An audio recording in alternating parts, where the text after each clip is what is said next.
그 집이 명당이 될 수가 있어요. 화분만 집에 오면 죽는 사람이 있어요. 나쁜 기운도 들어오고 좋은 기운도 들어와요.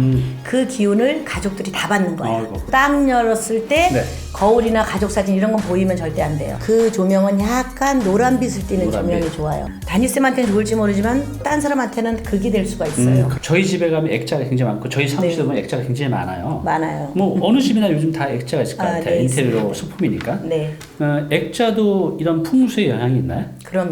네. 그래 어떤 영향이 있어요? 어떤 영향이 있냐면요. 액자 같은 경우에는 우리가 왜 이렇게 피곤할 때 이렇게 어느 사진이나 그림을 보면 되게 평온해지는 경우가 있잖아요. 네. 근데 어떤 사진이나 그림 보면 막 그냥 나도 모르게 그냥 불편한 경우가 있어요. 개인이 스스로 느끼게. 예, 예. 네. 그런데 이제 그런 느낌으로 하는 게 아니라 이 액자 하나가 네. 내 집안을 이렇게 명당으로 만들어 줄 수도 그래요? 있어요. 오. 왜냐면 자, 아파트 같은 경우에는 10층까지는 지기의 영향을 받아요. 지기가 뭐냐 땅지자. 땅의 영향을 받아요. 10층까지요? 네, 그래서 우리 전 세계의 나무를 봐도 한 층을 3m 3m 정도라고 정도? 본다면 네. 30m 이상 되는 나무는 없을 거예요. 그 이상한 나무가 커도 위가 다 이렇게 썩어 있거나 이래요. 그래요.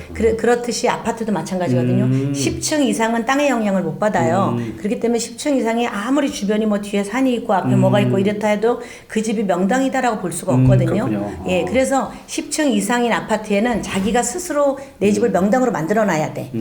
거실을 명당으로 만들어놔야 돼. 그럴 때 필요한 액자가 있죠. 네. 그 본명공에 따라서 그 액자를 갖다 놓음으로써 배산임수로서의 명당이 되든 전차구간으로의 명당이 되든 내 집을 명당으로 딱 만들 수가 있는 거예요. 그래요. 그리고 또 하나는 이제 그 결혼 안 한 노처녀 노총각 요새 너무 많잖아요. 지들은 안 하고 싶어. 지들이라고 안 되는. 아무튼 자기들은 싱글이 좋아. 내가 왜 그 생활 애 낳고 고생을 해야 되냐 막 이런 사람들이 많은데 그래도 아시지만 자식 있으면 노후에 참 든든하고 좋아요. 예, 그래서 저는 결혼을 권장하는 편인데 그렇죠. 부모들은 속이 타잖아요. 그러면 자식들한테 말하지 말고 그 방에 이렇게 갖다 놔야 되는 액자가 있어요. 예, 뭐죠? 자식이 혼자 사는 방에 네. 거기에 만약에 뭐 집에 잉어가 좋대 이래서 집에 절대 잉어 액자나 잉어가 들어있는 이 수족관을 놓으면 안 돼요. 그래요. 그 자식들 결혼하기 힘들어요. 그리고 그 방에는 네. 이렇게 풍성한 열매인 뭐 그 본명곡에 따라 다르지만 석류라든가 네, 아니면은 뭐 포도송이라든가 뭐 이런 식의 어떤 그 내가 과실이 풍성한 그런 열매가 많은 과실의 액자를 그 아이한테 맞춰서 내 자녀한테 맞춰서 침대가 누우면 이렇게 옆에서 이렇게 그 옆면적에다가 하나 걸어놓으면요 네.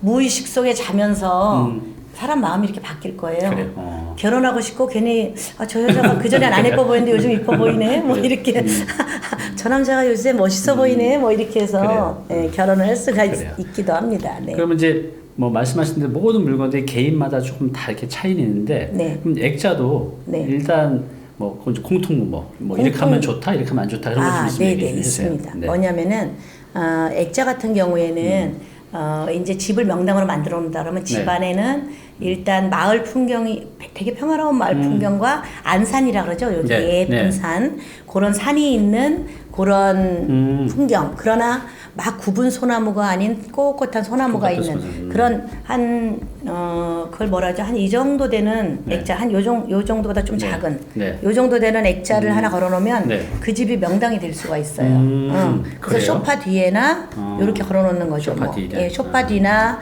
아니면은 이렇게 그 뭐 TV 옆에나 걸어 놓는데 대체적으로 본명궁이 수인 사람을 빼고는 거기에 이제 노란 계열의 액자 있죠. 네, 해바라기나 제주도 유채꽃이 많은 막 그런 액자를 조금 이렇게 서쪽으로 걸어 놓으시잖아요. 서쪽 벽에 거실의 서쪽에 걸어 놓으시면 재물운을 많이 불러와요. 예. 그리고 또 하나는 화분이 안 맞는 사람도 있어요. 네. 화분만 집에 오면 죽는 사람이 있어요. 그런 사람은 화분 말고 다른 걸 키워야 되는데 그렇다 하더라도 그런 분은 화분은 안 맞는데 그 노란 꽃이 피는 화분이 있어요. 그래요. 그러나 노란 꽃이거나 그냥 생화도 괜찮아. 뭐 후리지아 뭐 이런 꽃도 괜찮고 노란 국화 화분 뭐 이런 것도 괜찮은데 그런 화분을 거실의 서쪽에다 이렇게 딱 놔보세요. 그러면은 우리 집에 뭔가 재물운이 좀 모이고 뭐 내가 하는 사업이라든가 이런 장사가 조금 돈이 모이는구나 이런 걸 느끼실 수가 알겠습니다. 있거든요. 그게 공통이고요. 그래요. 현관에 이렇게 들어오면서 네. 가족이 화목해요 이래갖고 가족 사진을 걸어놓는 가족 사진. 분들이 있거든요. 네. 그건 절대 걸어놓으시면 안 된다고요? 네, 그래요? 안 된다고요. 안 되는 거. 왜냐하면은 우리가 현관문을 딱 열면 나쁜 기운도 들어오고 좋은 기운도 들어와요. 그 기운을 가족들이 다 받는 거예요. 아이고, 그럼 가족들이 힘들 수도 있겠죠. 그래서 가족 사진은 거실에 그렇게 하고 가족 사진은 개인 방에도 걸면 안 돼요. 네. 개인 방에는 개인 사진들 거는 거예요. 개인 네. 방에도 가족 사진 안 된다고요? 그렇죠. 예. 그냥 개인 사진, 부부방이면 부부 사진만 이렇게 걸어놓으시는 게 액자의 그냥 기본 틀이죠. 네. 예, 그 정도만 해놓으셔도 아마 재물은 집안의 화목은 이런 게 좀 바뀌실 거예요. 재물 화목 가장 중요하잖아요. 다시 네. 한번 제가 정리해 드릴게요. 네.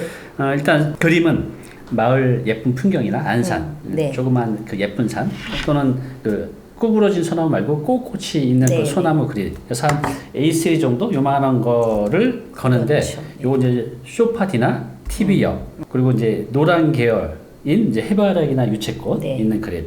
그다음에 이제 현관 앞에 또 자기 방에 가족 사진 안 된다 그러셨어요. 그거 이제 조심하고 요거 그 서쪽에 네, 그림은 서쪽에. 네. 이러면 이제 가족도 화목해지고 재물운도 온다고 하니까 네. 그림 잘 거시기 바랍니다. 아까 그리고 그 식물도 이제 말씀하셨는데 그림 말고 집안에 두면 저희 집에도 화초가 많이 있거든요. 네, 네. 집안에 두면 뭐 좋은 그런 화초들도 있나요? 그런 화초는 이렇게만 분리를 하시면 돼요.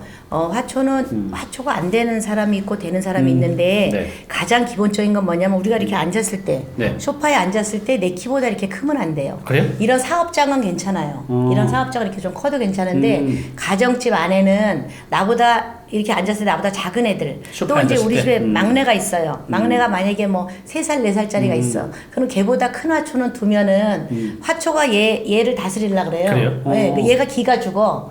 그래서 안에는 낮고 예쁘장한 것들만 놓고 그렇게 큰 화초가 있으면 베란다나 그래요? 아니면 마당 있는 집은 마당에 아하, 이렇게 내놓으셔야 그래요. 돼요. 네. 저희 어머니 큰 사초를 좋아하셔가지고 지금 거실에 지금 앉았을 때 제 키보다 큰 게 있는데 오늘 당장 그러면 아마 기운이 약간 내가 화초한테 기운을 좀 뺏긴다 그래요? 이런 게 있을 거예요. 왜냐면 내가 집에서 푹 쉬고 나와야지 기운이 돋아서 여기 오면 막 그렇군요. 아이디어가 막 떠올라야 되잖아요. 그런데 아마 그게 조금 저하될 수도 있어요. 자 그다음에 그리고 이제 네, 하나 더 방에 잠자는데 혹시 화초를 두시는 분 있거든요. 네. 방에 주무실 때는 머리에서 가까운 곳에 두시는 거 아니에요. 그 밤에 그 산소에서 나오는 그 공기가 네. 있어요. 네. 그게 잠잘 때 그렇게 좋지는 않거든요. 그래서 방에다 혹시 조그만 화초를 두시는 분은 저 발 옆에나 저 옆에나. 밑에, 저 밑에. 머리맡에 하지 말고. 예, 그래도 화초가 좋으신 분이 있어요. 화분이 그런 분들은 그렇게 두시고 되도록이면 내가 눈 뜨고 있는 거실에다 두시는 게 가장 좋습니다. 알겠습니다. 그리고 이제 저희 여기도 보면 이 사무실마다 거울이 많고 네. 제 방에도 있고 저희 집에도 거울이 꽤 많이 있는 것 같아요. 여기저기 네, 네. 현관에도 있고. 네. 그래서 저도 예전에 뭐 들어오는 어디에 뭐 거울이 있으면 안 좋다 이런 얘기 얼핏 들은 것 같은데 그렇죠, 그렇죠. 이 풍수에 있어서 이 거울도 굉장히 중요하죠. 중요해요. 거울 네. 얘기 좀 해주시겠어요? 우리가 일단 현관부터 보면요. 네. 현관문을 이렇게 딱 열고 들어가면 네. 오른쪽에 거울이 있냐 왼쪽에 거울이 있냐인데 네. 그거는 사실 어느 쪽에 있어도 한쪽만 있어야 돼요. 한쪽만. 네. 왜냐하면 제가 이쪽에는 두면 재물운에 좋고 이쪽에는 두면 건강과 승진운에 좋습니다라고 하면 두 개 다 두면 다 좋은 줄 알아. 제가 과유불급 얘기를 항상 하거든요. 네. 그래서 한쪽만 예를 들어서 건강하고 승진이 된다 그러면 돈은 들어올 거 아니에요. 네. 그리고 재물운이 있다 이 소리는 또 뭐예요? 그거는 승진도 되고 건강하다는 소리잖아요. 그죠? 안 그러면은 돈이 없어질 거 아니야. 네. 병원에 다 갖다 줘야 되니까. 그러니까 들어오는 좌측이든 우측이든 한쪽만 있으면 되는데 중요시할 거는 문을 딱 열었을 때 네. 거울이나 가족 사진 이런 건 보이면 절대 안 돼요. 정면에. 예, 왜냐면은 들어오는 그 좋은 기운이 반사돼서 저기구나 이러고 반대로 가게 돼요. 네, 그렇군요. 나쁜 기운만 가면 좋은데 그래서 현관에는 둘 중에 아무튼 자식이 한 군데만 한쪽만? 있으면 돼. 문을 열고 들어온 다음에 이제 이쪽을 어디 한 군데 있으면 네. 되죠. 네. 그리고 거실에는 거울을 두시면 안 돼요. 그래요? 거실에는? 예, 거실에는 거울 두지 마시고 현관에서 마무리할 때 보는데 현관도 거울을 사실은 내 무릎 정도까지만 보이게 아무리 큰 거울이라도 만약에 바닥까지 거울이 있는 데가 요새는 많아요. 네. 아파트시면 네. 그러면 그 앞에는 조금 공간이 있으면 화투를 좀 이렇게 맡겨놔서 거울 가리시든지 아니면 이렇게 그 예쁜 시트지 같은 거로 네. 이렇게 가려서 좀 가려주세요. 이 신발까지 보이는 거는 안 좋거든요. 그래서 그 정도 상반신 정도만 보이는 게 가장 좋고 네네. 그리고 거실에 거울이 있으면 가족들 간에 약간 거실에 이제 밤에 우리가 잠을 들고 난 다음에 네. 불을 켜놓거나 이랬을 때 거울에 비춰지는 우리가 모르지만 집안에는 그 귀신이 들락거리는 방향이 있어요. 갑자기 무서워지는데. 아니 근데 이쁜 귀신만 와서 들락거려야 되잖아요. 뭐 이상한 애들 올 수도 있고 이러기 때문에 거실엔 거울 두지 마시고 그다음 이제 각자 방에 거울 두는 게 좀 중요하거든요. 네. 두지 말아야 할 것이 하나 더 있어요. 있어요? 네. 화장실 문 앞에 하고 화장실 문 거실은 앞에? 두면 안 돼요. 예. 화장실 나와서 앞에 바깥 문 바깥에 네. 안에는 큰 거울이 있어요. 네. 화장실 안에는. 그렇죠. 예. 그런데 이제 각자 방에는 또 거울을 두시는 방법이 있는데요. 제가 이때 방에서 딱 봤을 때 정면으로 보이는 건 안 좋다. 이건 다 알아. 네. 누구든지 알아요. 네. 그런데 내가 방에서 잘 때 딱 누웠을 때 내 모습이 내 누워 있는 모습이 거울에 비치면 안 돼요. 예. 왜냐면 내가 자는 무의식 속에서 나도 모르는 하나가 또 있는 거예요. 예. 제가 집에는 귀신이 드나드는 모니터가 있잖아요. 그게 나쁜 것만은 꼭 아니지만 그래서 이제 그렇게 거울이 비치지 않게 하고 또 요즘 이렇게 장이 있어요. 네, 장. 네, 슬라이드 장이 거울로 된 게 많거든요. 네. 그게 전면 거울이야. 그러면 보통 그 거울이 있고 그쪽으로 머리나 뭐 다리를 둬서 안 보이면 괜찮은데 네. 이게 장과 침대가 나란히 있게 되면 보여요. 당연히 이렇게 자는 모습이. 그러면 그걸 좀 가려주셔야 돼요. 최소한 내가 누워있는 높이까지는. 네. 그리고 비치지 않게. 예. 네. 그리고 화장대 거울도 있는데 내가 자다가 이렇게 딱 일어났는데 거울에 내 얼굴이 보여. 그러면 안 돼요. 그래요.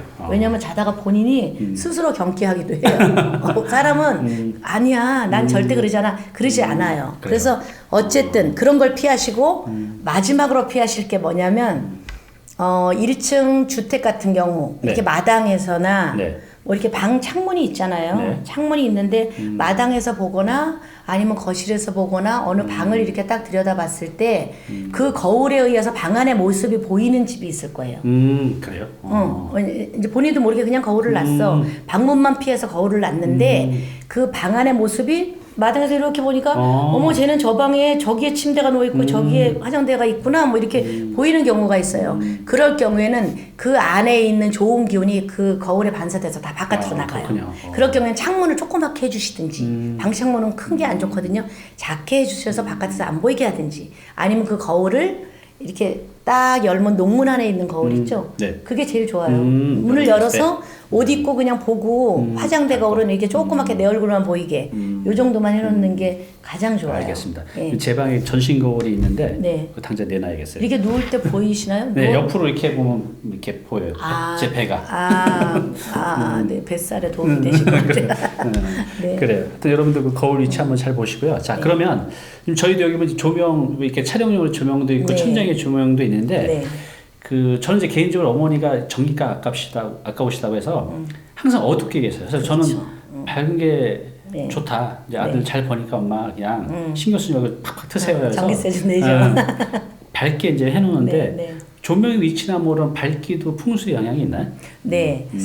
가장 안 좋은 것부터 제가 말씀드리면 이렇게 앉아서 밥을 먹을 때 제 네. 머리 위에 조명이 있으면 안 돼요. 머리 위에요? 네, 그리고 방에서도 책상을 놓거나 화장대가 있거나 뭐 어쨌든 방은 중간에 하나만 달려 있지만 혹시나 환하게 보여야죠. 그리고 여기에도 조명을 놓는 경우 있죠. 머리 위에. 머리 위에. 그건 이제 직충살을 맞는다 그래요. 그래서 그 조명살이 제일 안 좋아요. 근데 이제 이런 거는 괜찮은데 이 위에 있는 거. 우리가 위에. 만약에 이제 요 형광등 밑에서 하면 안 좋은 거죠. 예. 그래서 지금 위치가 좋습니다. 우리 식탁 보면 이렇게 네. 앉아 있으면 식탁에 이렇게 가운데 종이 있는 있잖아요. 건 괜찮아요. 상관없고 네, 머리 네, 위로. 네, 머리 위만 없으면 되고요. 네.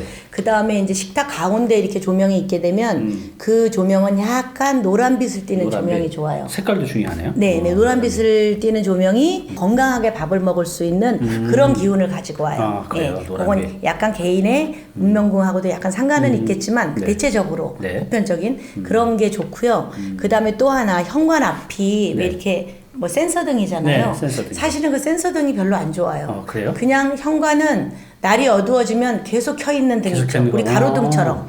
가로등처럼 어두워지면 자동 켜져 있어. 그래서 걔가 아침에 해 뜰 때까지 그냥 켜 있는 게 제일 좋아요. 예. 그래서 그렇게 좀 이제 건축하시는 분들이 그렇게 그렇구나. 좀 해주면 좋고, 그리고 거실 현관이 제일 환해야 되고요. 두 번째 환해야 되는 게 거실이에요. 그리고 이제 부엌은 아까 말한 것처럼 식탁에 그 등만 좀 주의하시면 되고, 그리고 이제 우리가 이제 싱크대 이렇게 있으면 싱크대 바로 위에 여기에 현관등이 있는 경우는 막 일을 하면서도 여기에 다 이렇게 되잖아요. 네. 그러니까 그런 건 좀 피해 주셔야 돼요. 여기다 현관등 다는 건 안 되고, 저희 집이 그런데? 주부가 서서 일하는 공간에서 그럼 그 불은 켜지 마시고 다른 불을 켜시든지 뭐 이렇게 하시는 게 좋고요. 알겠습니다. 네. 예, 그리고 또 하나 방은 네. 반대로 약간 어두워야 좋아요. 그래요? 방은 좀 아늑한 게 좋고, 그 다음에 이제 가위 잘 놀리고 이러시는 분 있어. 네. 그러면 나는 그래서 불을 켜놓고 자요 이러는데, 그런 분들은 약간 침대 위치랑 조명과 다 이제 조절을 좀 해주셔야 돼요. 그런데 방의 등은 약간 그냥 아늑한 그런 등이 좋고요. 그리고 너무 환할 필요가 없어요. 그래서 지갑도 제가 아까 아늑하고 편안한 데 좋아한다 그랬잖아요. 그래서 내 방에 가방 안이나 뭐 이렇게 서랍 안에 두는 게 좋다고 했던 것처럼, 그래서 방 안은 잘 때 너무 밝지 이런 않게. 왜 수면등 있잖아요. 네. 수면등 하나 정도 켜놓고 자는 게 좋으세요. 완전히 끄는 것보다? 네, 그래요? 완전히 깜깜하게 주무시는 것보다는 수면등 하나는 뭐 나는 불빛이 환하면 잠을 못 자 이러시는 분 같으면 저쪽에 이제 발 앞이나 뭐 아니면은 요즘은 화장실 파우더룸 거기에 불이 있잖아요. 그쵸. 이제 그런 등 하나 정도 연하게 켜놓고 그렇게 주무시는 게 좋고요. 또 하나 거실에 보면 거실과 현관이 가장 중요해요, 집에는. 근데 거실이나 현관에 보면 이렇게 코너가 되게 어두운 데가 있어요. 예, 코너가. 그런 데는 코너 등을 천장이나 벽을 향해서 하나씩은 꼭 켜놓고 주무셔야 돼. 밤에. 밤에도요? 네. 그래서 제가 말한 건 현관 들어오는 입구와 그다음에 그런 어두운 코너 같은데 뭐 예를 들어서 1층에서 2층으로 올라가는 이런 집들도 있잖아요. 네네. 그러면 계단 모서리 이런 데가 되게 어둡거든요. 그런 데는 코너 등을 하나 켜놔서 어두워지면 자연 켜지고 사람이 있든 없든 환해지면 꺼지고 이런 등으로 조금 바꿔주시면은 집안에 훨씬 이런 양의 기운이 들어와야 돼요. 집안에는. 예, 너무 어두우면 음의 기운만 쫙 깔리거든요. 그래서 환한 양의 기운이 있어야 되기 때문에 그거만 주의해 주시면 됩니다. 아, 조명이 굉장히 중요하겠네요. 네.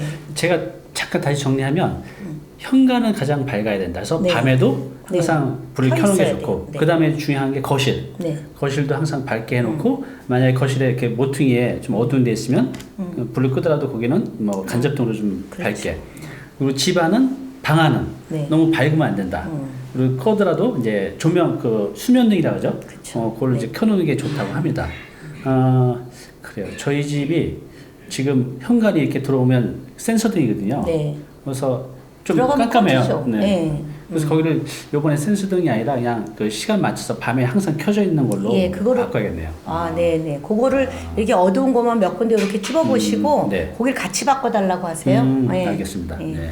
자, 그러면 제가 이제 담임쌤 하는데 많은 분들이 이게 제 이름인지 아시는 분들이 많아요. 저 이름 이제 이의상인데 제 아시는 분이 이름을 지어줬어요. 단이라고. 이게 아침단에 깃불이 발길인데 아침에 떠오르는 해처럼 세상을 밝게 기쁘게 만들어라는 엄청난 뜻이 있어요. 그렇죠. 근데 이게 자꾸 타인들이 저한테 이렇게 불러주니까 제가 뭐라고 조금 그렇게 살고 싶다는 마음이 자꾸 들어서 이름을 이렇게 단이쌤이라는 걸 쓰면서 제 인생도 굉장히 많이 술술 풀리는 기분이 들어요. 그래서 요즘에 이렇게 개명하시는 분도 많잖아요. 예, 많아요. 이 이름이 정말 중요한가요?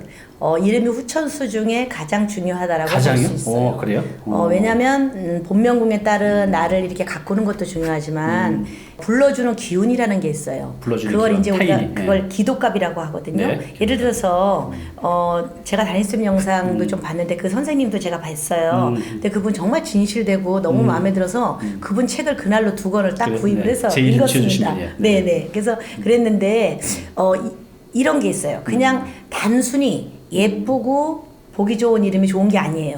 저도 처음에 이제 담임쌤 보고서 1년을 고민을 하다가 네. 유튜브를 시작을 했어요. 사실은 50대가 해도 되는구나 이렇게 하고 시작을 했는데 어머 이분은 무슨 남자 이름이 단이야 이랬어요. 저도 그래서 단이 이름이 특이하네 이러면서 이제 그래서 더 보게 됐거든요. 근데 이게 뭐가 있냐면요. 제가 다니쌤 다니쌤 부르면 그 단이라는 이름 안에 아마 사주를 다 보고 지어주셨을 거예요. 그 이름 안에 내가 불러줄 때마다 다니쌤 이럴 때마다 당신은 이렇게 그렇게 빛나고 잘되고 모든 사람을 위해서 이렇게 사십시오. 이런 뜻이 들어있다면 제가 불러줄 때마다 그렇게 기도를 하는 거예요. 그리고 불림을 받는 다니쌤도 다니쌤 그러면 네 이러고 돌아보잖아요. 그게 뭐냐면 아 그렇게 살겠습니다. 이렇게 기도를 받아주는 거예요. 그래서 그게 기도값이라는 거죠. 그렇죠. 그래서 그게 이름은 불러주는 기도값이에요. 예를 들어서 내 이름이 나를 극하는 이름이야. 예를 들면 이 단이라는 이름이 다니쌤한테는 좋을지 모르지만 또 딴 사람한테는 극이 될 수가 있어요. 사주에 따라 다르기 때문에. 그래서 그런 극한의 이름이면 그 이름이 너는 그 남편 복도 없고 자식 복도 없이 살아라. 너는 와이프 복도 없고 배우자 복도 없이 살아라. 이런 이름이라면 그 사람한테 다니쌤 부를 때마다 그렇게 하면 그 사람이 대답할 때마다 네 그렇게 살게요. 네 그렇게 살게요. 이렇게 하는 거예요. 그래서 이름은 정말 중요해요. 그래서 제가 이름 풀이를 해달라고 하면 제가 이름 풀이를 이렇게 해보면 아 사주에 안 맞는 이름이구나 예쁘긴 한데 또 개명을 해달라 그래요. 그래서 개명을 해드리면 이제 저를 가르치신 선생님이 계세요. 성명학만 성명학 가르치는 선생님 여러 분 계시는데 제가 그분을 믿고 지금까지도 제자로 있고 이름을 지을 때도 그분과 같이 짓습니다. 왜냐면은 그 선생님이 지금 40년이 됐거든요. 이름을 지으신 데가. 근데 40년 동안 그분이 지어주신 이름 사람들이 그대로 살고 있어. 이게 어떻게 되냐면요. 이름은 이름 값을 한다 그러잖아요. 호랑이 가죽을 남기고 사람은 이름값을 하는데 이 이름이 한국에서는 한글로 불러줘요. 그렇죠? 단위 뭐 그 한문 뜻보다 단위 이렇게 한글로 불러주잖아요. 그럼 외국에 가면 어떻게 했어요? 미국은 영어로 불러줘. 영어 이름. 중국은 한문의 뜻을 그대로 불러줘요. 그래서 그 영향력이 그 나라의 언어에 따라서 몇 프로를 발휘하냐는데 우리나라는 한글로 불러주는 이름이 90%를 발휘합니다. 왜냐하면 우리 그 선생님이 박사 논문 이런 거 쓰시느라고 20만 명을 조사를 했어요. 이름 하나를 가지고 40년 이상 산 사람들만 40년 살아보니까 어떤지. 그래서 20만 명을 조사했을 때 90%가 한글 이름의 그 주파수 그 주파수 값대로 살고 있는 거예요. 그 소리값대로 소리값이라고 하거든요. 그대로 살고 있어. 그리고 한문의 음과 뜻이 5%의 뜻이 있어요. 그러나 중국은 90%가 한문의 뜻대로 살고 있어요. 그러니까 우리가 그 이름을 소홀히 하면 안 되고요. 저는 50년 너무 고생했어요 이러신 분들 이름풀이를 해보면은 사주가 그래도 괜찮았는데 이름값을 하고 살았구나 이게 있어요. 사주를 갉아먹고 사는 거라고 저는 얘기를 하거든요. 그럴 경우에는 제가 얘기를 하죠. 이거 옷 한 벌 값밖에 안 된다. 우리 선생님도 이제 희망나무 TV의 구독자는 이렇게 할인을 해주겠다 해서 굉장히 싸게 해주세요. 그래서 우리 선생님한테 드리는 수고비도 이거 안 되니까 옷 한 벌 값이다 생각을 하고 이름을 바꾸십시오. 그리고 요즘은 그냥 인터넷으로 하면 개명도 금방 돼요. 네, 그래서 그렇게 해서 바꾸고 자기 인생을 앞으로 남은 인생은 훨씬 재밌게 살아야 되는 거예요. 미국 같은 경우는 가는 주마다 자기 이름이 틀리잖아요. 네, 그래서 우리가 그런 거는 내 스스로가 내 운명을 개척하지 않으면은요 잘 살 수가 없어요. 네, 왜냐면 좀 이런 게 있잖아요. 자식도 해줄 수가 없어 그거는. 이제 저희 세대만 해도 부모님이 할아버지가 조상이 지어준 이름인데 이걸 함부로 바꿔도 되나? 이런 생각이 있는데 그럼에도 불구하고 필요하면 바꿔야 된다는 거죠. 그렇죠. 그래서 족보 때문에 뭐 무슨 자 돌림 저희도 이제 그러거든요. 근데 이제 그 돌림자로 살아본 사람들이 저희 돌림자 필요 없어요. 이러고 두 형제가 같이 바꾸는 경우도 많아요. 그렇군요. 그래요. 근데 해보고 한 1년 정도 지나면 이름값 하나 봐요. 저 너무 좋아졌어요. 우리 또 찐팬 하나 있는데요. 부부가 다 바꿨거든요. 명절마다 선물 들고 와요. 자기는 그러면서 회사에서 승진도 하고 너무 이름을 바꾸면서 너무 좋아지고 집도 안정되게 잘 살고 있다고 이렇게 해서 요번 구정에도 뭐 하나 들고 왔었습니다. 그래요. 지금 이제 들으신 것처럼 이 풍수는 여러분들이 이제 믿고 안 믿고를 떠나서 그런 것 같아요. 저도 뭐 100% 믿는다고 말씀 못 드리지만 뭐 하면 안 좋다, 뭐 하면 좋다 이렇게 얘기를 해주면 이게 뭐 하면 좋다고 이렇게 말씀하신 것들이 있잖아요. 그러면 밖에서 나가서 할 때도 아 내가 저렇게 했으니까 나 잘 될 거야. 내가 좀 지금 힘들어도 이제 버텨낼 수 있고 또 잘 되면 그것 때문에 잘 된 거야. 더 열심히 하자 이렇게 되는 것 같아요. 그래서 여러분도 한번 집안에 오늘 말씀드린 이런 풍수에 관련된 것들 안 좋은 거 좀 고치고 좋은 거 좀 해보시면 좋은 균이 많이 들어오실 겁니다. 다음에 또 한번 모셔서 오늘 그 얘기는 다 못했는데 부부금술 요즘 굉장히 중요한 것 같아요. 네. 그 부분에 대해서도 한번 심도 깊게 얘기 나눠보겠습니다. 오늘 이렇게 좋은 말씀 해주셔서 감사합니다. 아이고 네, 감사합니다. 네, 오늘 정보 도움이 좀 되셨나요? 앞으로 이런 정보 계속 받아보실 분은요, 여기 구독 부탁드리고요. 그 다음에 오른쪽은 제가 추천하는 영상입니다. 꼭 한번 보시기 바랍니다.